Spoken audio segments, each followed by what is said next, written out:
The for some reason disgraced Enoch Powell always used to say, numbers are of the essence. And we have now gotten not just to a record number of immigrants in the United States, which is not unexpected. We have a bigger population, well over 50 million immigrants now. We now have the highest percentage of foreign-born people in our population ever recorded. And that's new, and that's a big deal. I mean, there's no decline projected. There's nothing going to happen that's going to make that go down. It's just going to go up unless policy changes the way Congress changed policy a century ago. So really, that's the starting point of the whole discussion, is that the numbers have now reached a level that is unprecedented. Mark, first of all, I am so honored to have you on the show.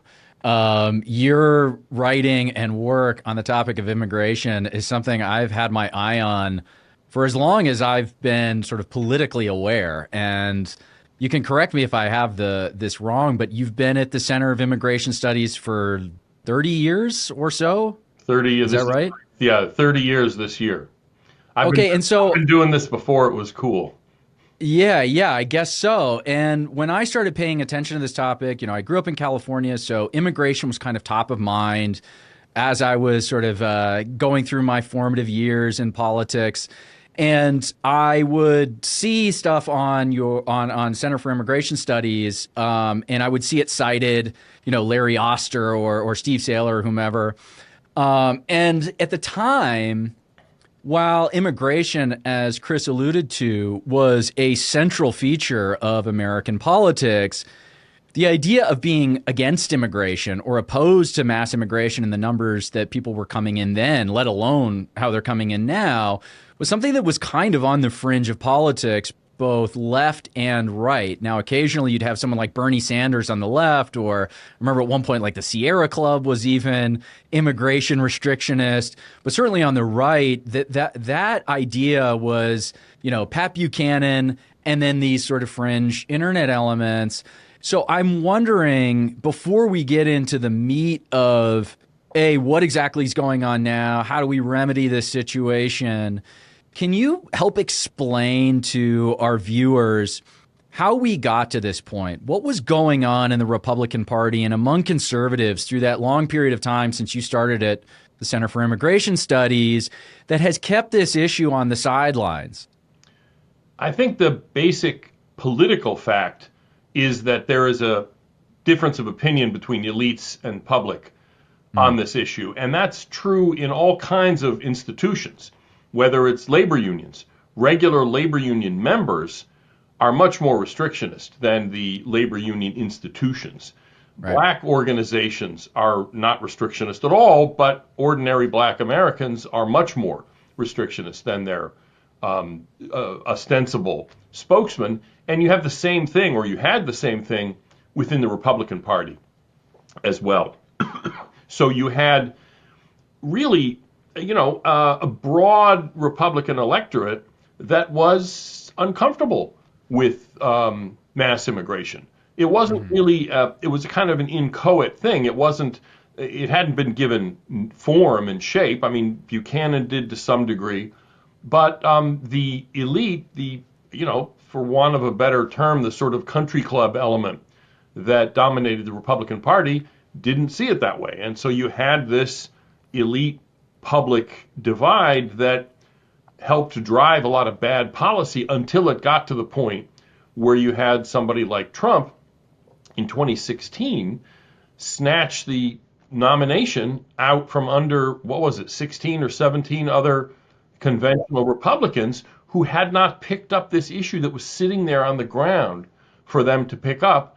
Because even if they didn't, in other words, all those other Republicans, even if they weren't really super jazzed about mass immigration, they were still afraid of being called names by the New York Times, what have you. And so, it took somebody like Trump to kick the door open. And, he's got all kinds of shortcomings and all that. I mean, we all know that. But it took the bull in the china shop to do it because no one else was willing to talk about it at the elite level.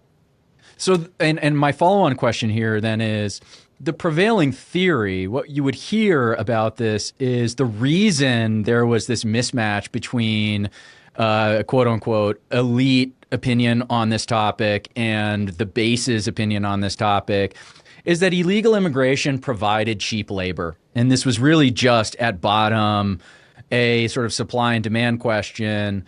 People who own big companies, manufacturers, any institution that sort of depended on low skilled labor wanted an abundance of illegal immigrants and even legal immigrants to keep wages down and to keep a steady supply of new employees.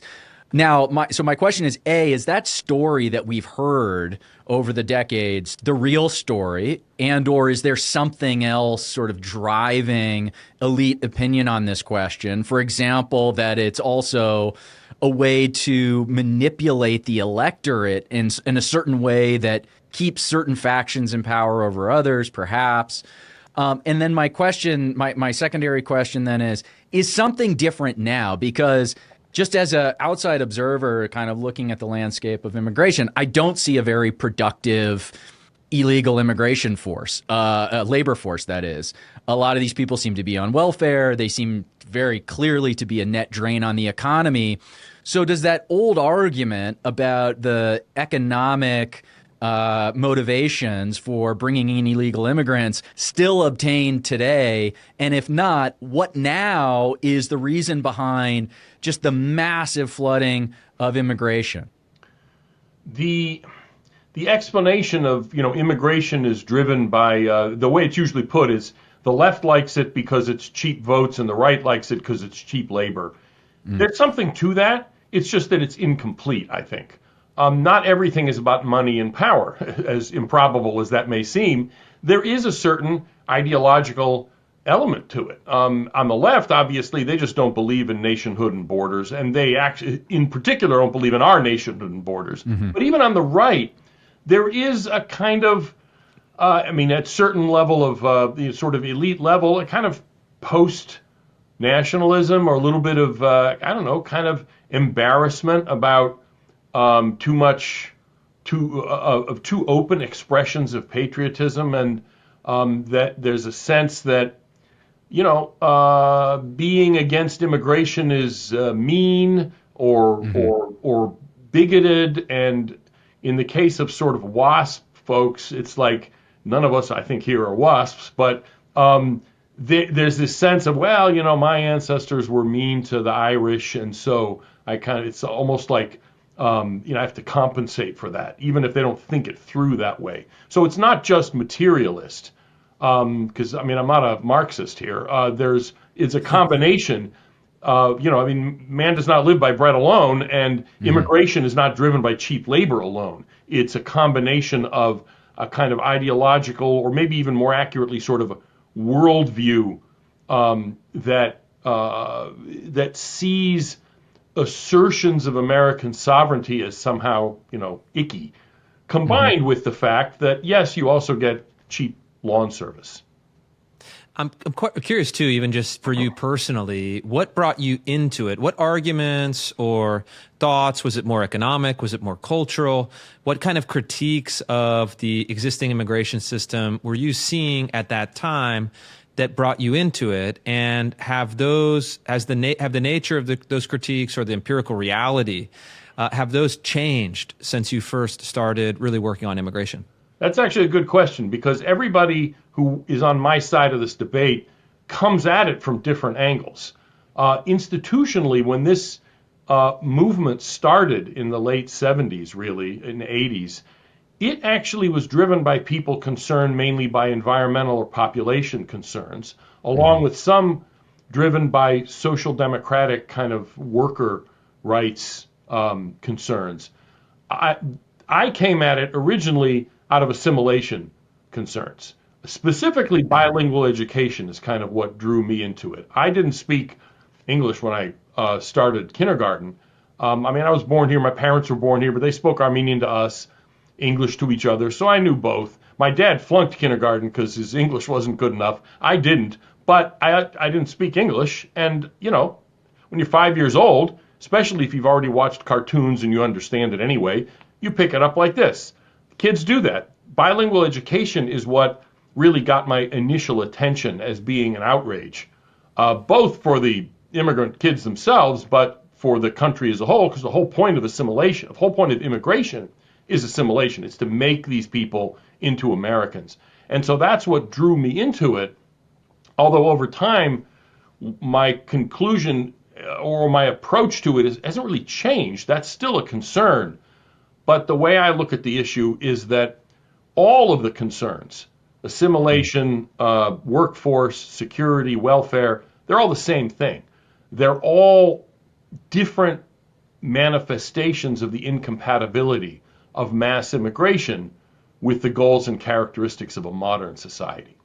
And if anything, the assimilation stuff has obviously gotten to be a bigger problem, both because it's now easier to get here even than it was 30 years ago when I started. So it's physically easier to kind of live in two countries at the same time, but also much of our leadership class is basically checked out of America. I mean, they're not necessarily anti-American, although there's plenty of that, but they're certainly post-American.